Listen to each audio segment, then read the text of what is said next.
नमस्कार दोस्तों। अभी हम पढ़ेंगे ऊर्ध्वाधर वृत्त में कोई कण गति कर रहा है तो उसमें क्या कहानी हो रही है। ठीक है, उसका वेग क्या होना चाहिए कि वो पार कर ले। ठीक है, इस तरह से हम पढ़ेंगे मोशन इन वर्टिकल सर्किल।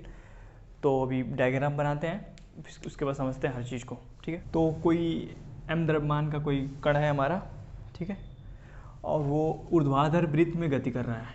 ऊर्ध्वाधर वृत्त समझ रहे हैं आप कैसे है? ऊर्ध्वाधर वृत्त जैसे ब्लैक बोर्ड है ना, ठीक है, इसी तरह से गति कर रहा है। अगर क्षैतिज वृत्त की बात करता तो ब्लैक बोर्ड को ऐसे सीधा में कर देता है, ऐसे मेरे हाथ पे रख देता है ऐसे, तो ऐसे तो क्षैतिज वृत्त हो जाता है।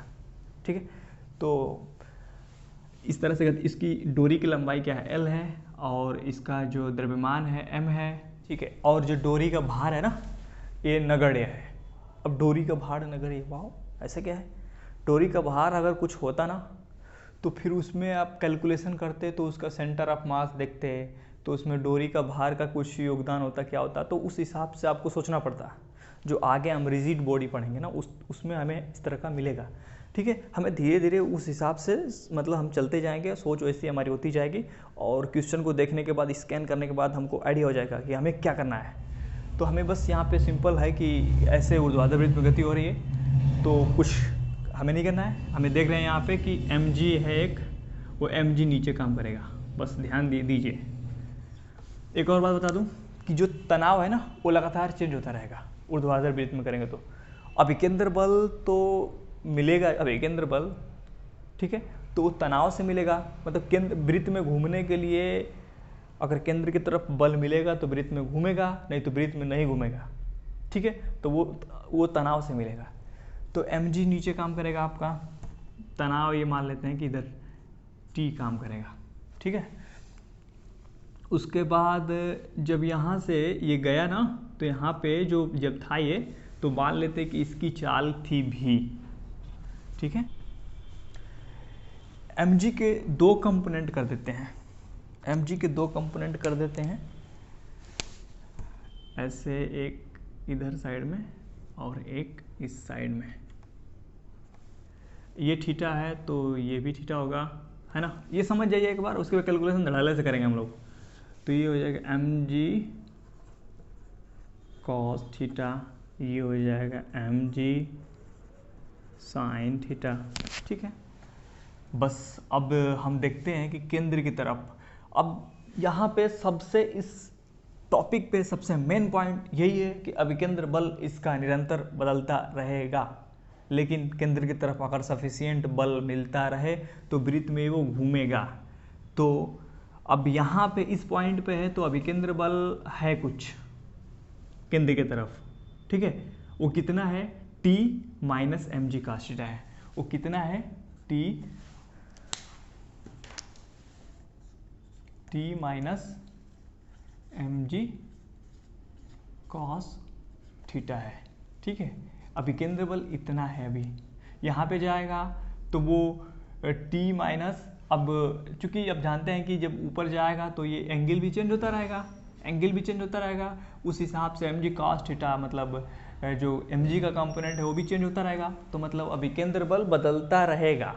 अब हमें एक पता है कि जब वेलोसिटी पता हो तो mv स्क्वायर बटा में r वो सिंपल होता है। तो इस पॉइंट पे वेग क्या है, v है, वेरी इंपॉर्टेंट। इस पॉइंट पे वेग v है, इसलिए हो जाएगा mv स्क्वायर बटा में r। यहाँ पे जाएगा तो कुछ और हो जाएगा, तो फिर वो mv की जगह पे o वाला वैल्यू v का।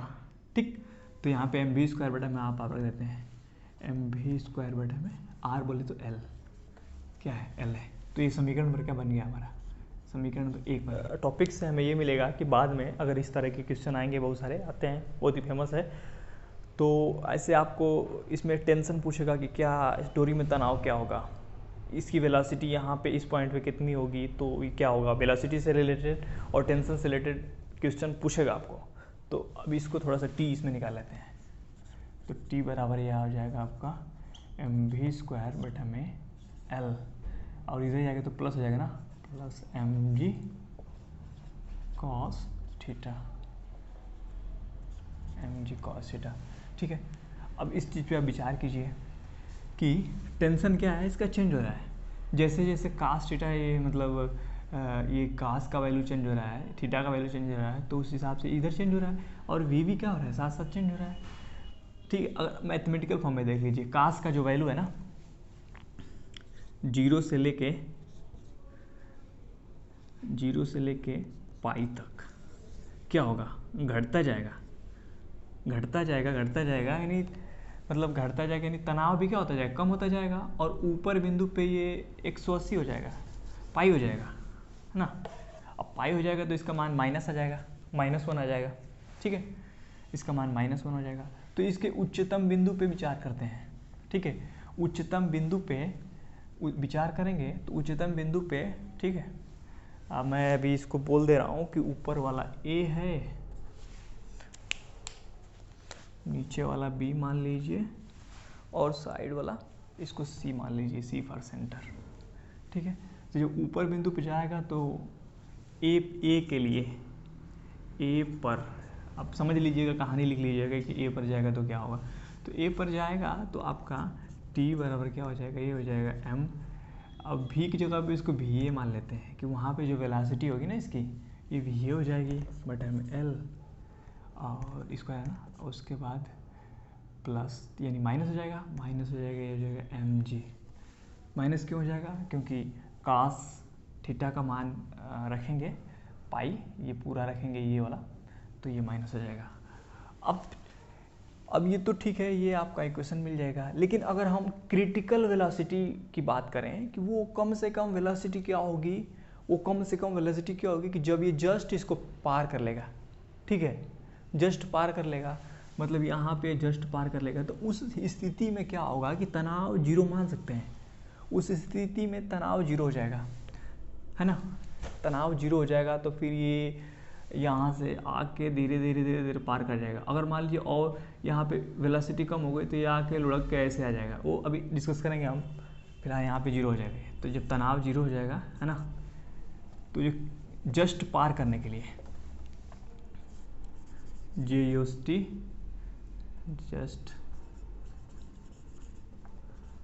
Just passing the point A, है ना, पार करने के लिए जस्ट, उस समय t बराबर क्या होगा, उस समय t बराबर 0।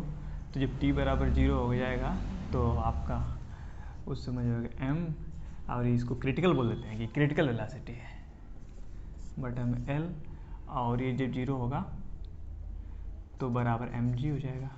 तो m से m कट गया, तो vc बराबर क्या होगा, √GL। वाह,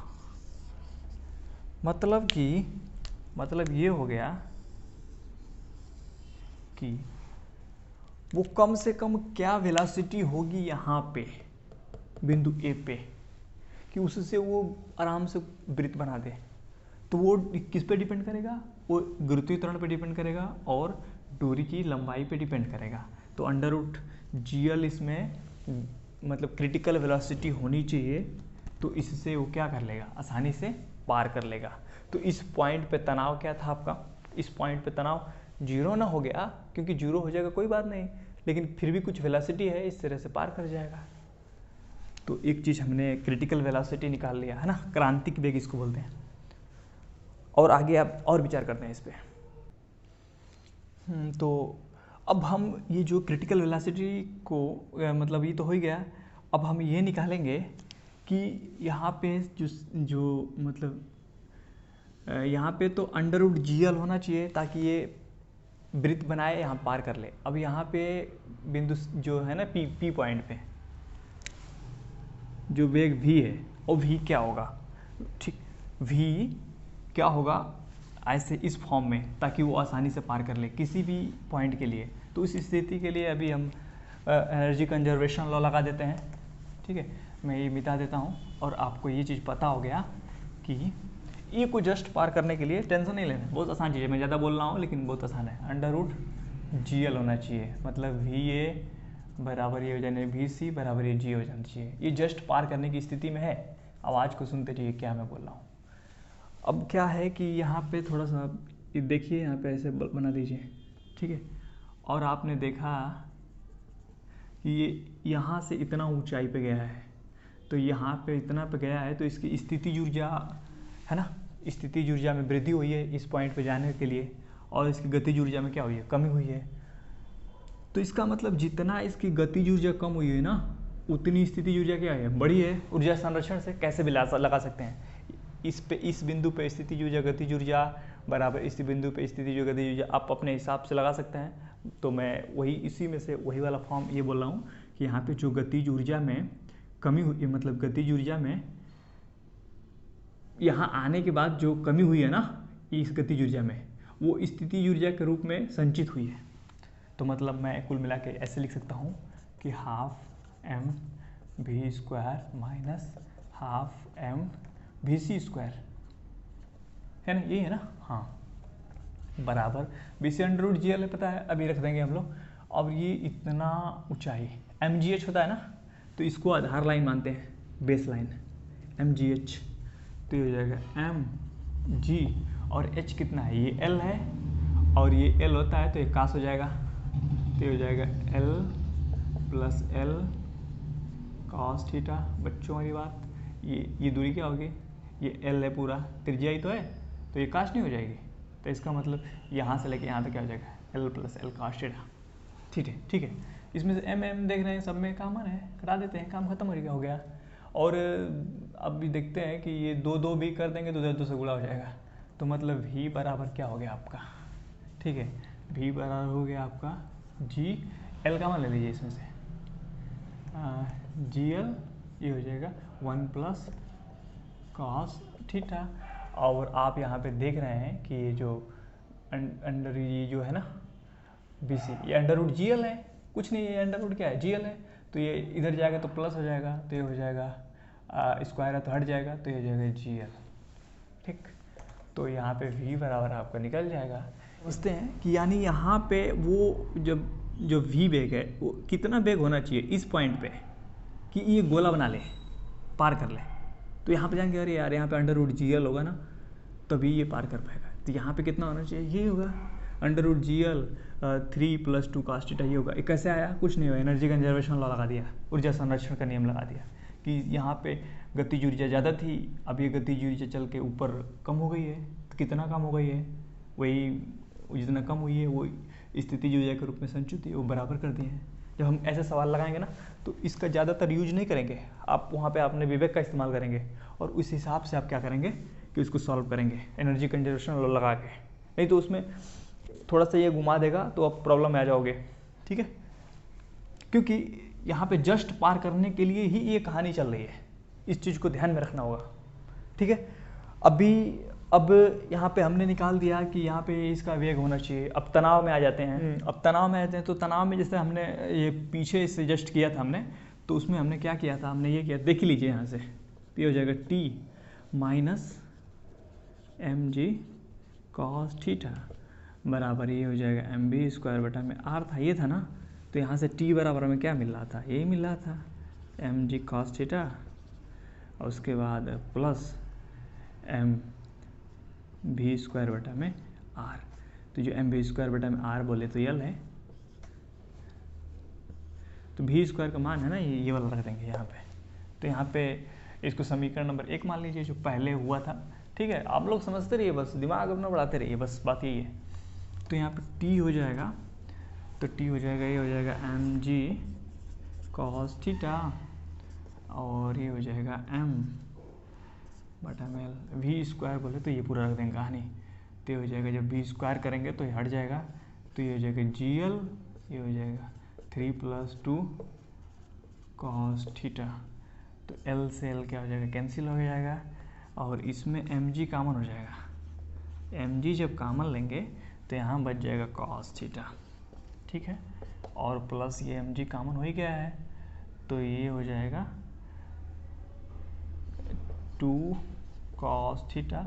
इस 3 को थोड़े आगे लिख देना मैं, 3 हो गया ना, 2 का से 3 cos थीटा हो गया, 3 cos थीटा + 3 हो गया, तो हो जाएगा 3 cos थीटा + 3 हो गया। फिर इसमें से कॉमन कर लीजिए 3 को, 3 आगे आ जाएगा, ठीक है, ठीक है। तो ये हो जाएगा 1 + cos थीटा। तो ये हो जाएगा तनाव में आपको क्या हो जाएगा, T बराबर 3 mg ये हो जाएगा 1 प्लस कॉस थीटा। ये जस्ट पार करने के लिए है, ठीक है। मतलब यहाँ पे तनाव क्या होना चाहिए डोरी में कि ये ताकि जस्ट पार कर ले। तो अब आप ये समझ गए, ठीक है। तो अब हर एक सिचुएशन में कि इस पॉइंट पे क्या रहेगा तनाव, इस पॉइंट पे तनाव क्या रहेगा और इस पॉइंट पे तनाव क्या रहेगा, आराम से निकाल सकते हैं। कि यहाँ पे आप देखेंगे भाई साहब कि ये 0 रहेगा कास, तो जो कास यहाँ 0 रख दीजिए, तो आराम से इस पॉइंट पे तनाव निकाल लेंगे, ठीक है। इस सी पॉइंट पे तनाव कहाँ रहेगा, तो ये जो थीटा है, थीटा का 90 बन जाएगा, तो 90 रख दीजिए, तनाव निकल जाएगा। इस पे क्या रहेगा, तो 180 और रख दीजिए। तो मतलब हर एक पॉइंट पे जस्ट पार करने की अवस्था में कि जस्ट ब्रीथ बना ले, जस्ट वो वाला, तो ये ऐसे रख देंगे आप। और वेलोसिटी के लिए भी ये मिल गया है यूनिवर्सल फार्मूला, लेकिन वो जस्ट वाला सिचुएशन है, तो इसमें भी हम क्या करेंगे, आराम से एंगल रखते जाएंगे तो हमारा आ जाएगा। तो हमारा 2 चीज़ मिल गया और काम हमारा क्या हो गया। तो एक क्रिटिकल वेलोसिटी था VC बराबर ये था √GL, ठीक है।